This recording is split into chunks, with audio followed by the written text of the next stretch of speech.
Sweet mother of mercy. The Denver Broncos get a triple dose of good news. Obviously, a huge part of that being the demise, the end of the dynasty of our arch nemesis last night in front of the entire world.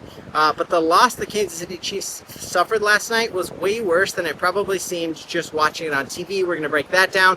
Rumors about Deebo Samuel coming and playing that Joker role for Sean Payton. That and way more in this video. If you're new to the channel, I'm a diehard Denver Broncos fan, not normally in Florida, but I'm on a family vacation, and the news was just so good, I had to break it down to all of y'all. If you like the Broncos, helps me and the YouTube algorithm out a ton if you would smash that like and subscribe button. So diving right in here to the news of the day. Obviously, we're starting with the best piece of news here, and that was seeing our arch nemesis just humiliated on national TV with everybody watching.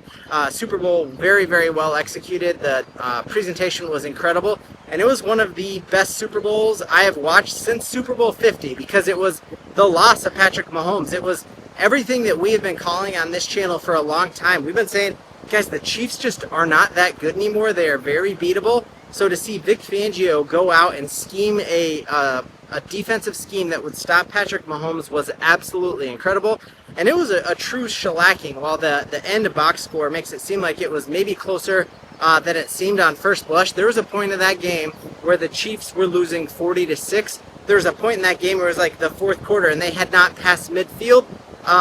This was this high potent, once-in-a-lifetime quarterback in Patrick Mahomes, but we've just seen that he has not been Patrick Mahomes over the past 2 seasons. The Broncos have had his number. Andrew Mason did a great job pointing it out that the Broncos have truly had the answer key to how to stop Patrick Mahomes in this offense for a long time.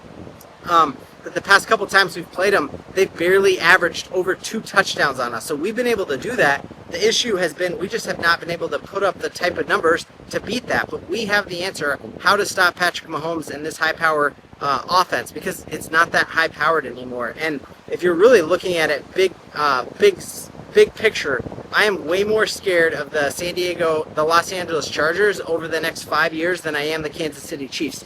They have the bulk of their money tied up in Patrick Mahomes, in Chris Jones, and Travis Kelce. And those guys are just going to get older. The league is going to figure them out even more. They're going to get slower, and Father Time is undefeated. And so this is a fantastic thing to just see how human they are and the ability for the Broncos to catch them and win the AFC West. It is not a fool's prediction whatsoever. It is a very, very possible thing, especially because I think we might be able to find our Joker position.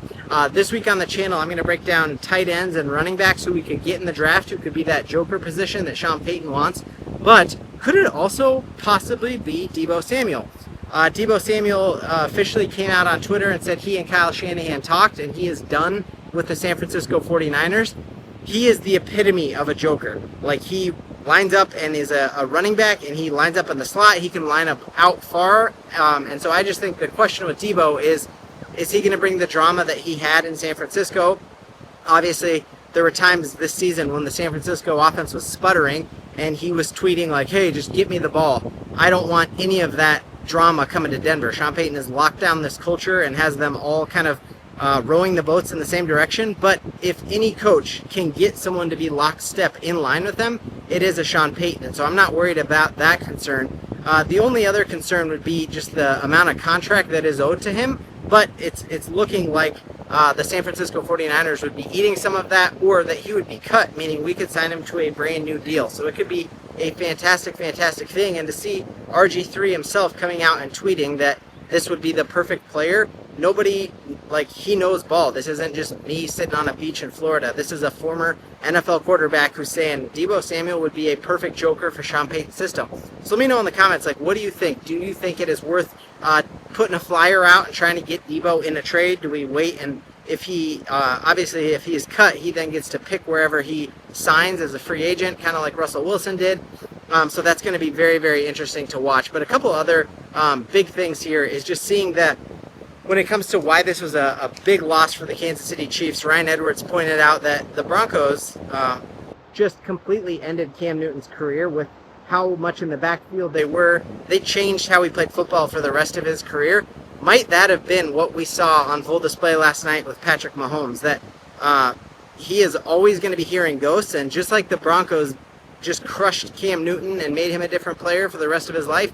Could that have been what we saw last night with Patrick Mahomes, knowing that, they are going to be, Rashee Rice, when he comes back from injury, will be facing at least an 8-week-long suspension, probably longer than that.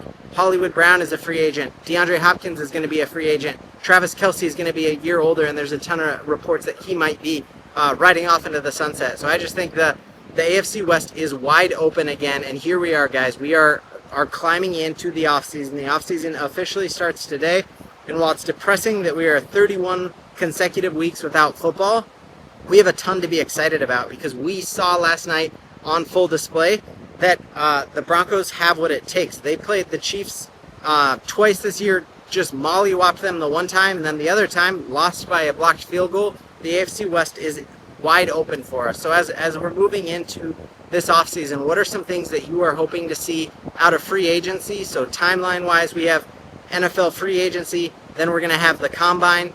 Part of the reason I started accepting occasional sponsorships with different sponsors of companies that I actually believe in and like is because I'm hoping to just keep growing the channel. I'm hoping to go to the Combine. So as I am choosing which day I want to take off work and go to the Combine, what day should I be aiming to go? Do I want to go watch that tight end room? Do I want to go to Indy and watch the running back room? Where do you think is the most likely place that we go and get a joker? The other option for Sean Payton could be like, we're not going to get a joker in the draft. We're going to get it in Deebo Samuel, and we're going to build this team like the Philadelphia Eagles built this team. We saw how many times last night did we hear Tom Brady talk about the power of that offensive line and just the size of them and that they were handling the inside of the football field. And I think that's exactly how Sean Payton is wired. Build this team from the inside out. We actually heard Sean Payton on with Kay Adams say that same thing, that yes, he wants a joker role, and that's important, but really he wants to build the inside of this football team. So maybe for the NFL Combine, I should be going and watching inside linebacker, maybe go watch some safety workout days. But let me know in the comments which of those days I should do. What are you hoping for these off-season priorities for free agents that are coming available and trades that could happen? Obviously, we know we've heard Cooper Kupp, we've heard Chris Godwin, we've heard Deebo Samuel now in there for potential Denver Broncos acquisitions when it comes to free agency or trades. And then obviously there's a ton of hype around the NFL draft.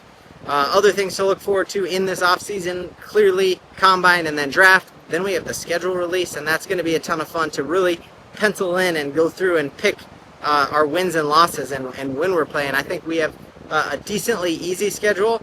It certainly isn't going to be as easy this year as it was because we got to play the NFC South, and we're not going to have that, but I think we have some very favorable matchups on the schedule. So hope you enjoyed the Super Bowl. Hope you're having a great week and that you're not in a post-Super Bowl slump because it's a long time without football, but we're all in this together, guys, and we've got a ton to Bo-LIEVE in. Nailed the ending shot, always.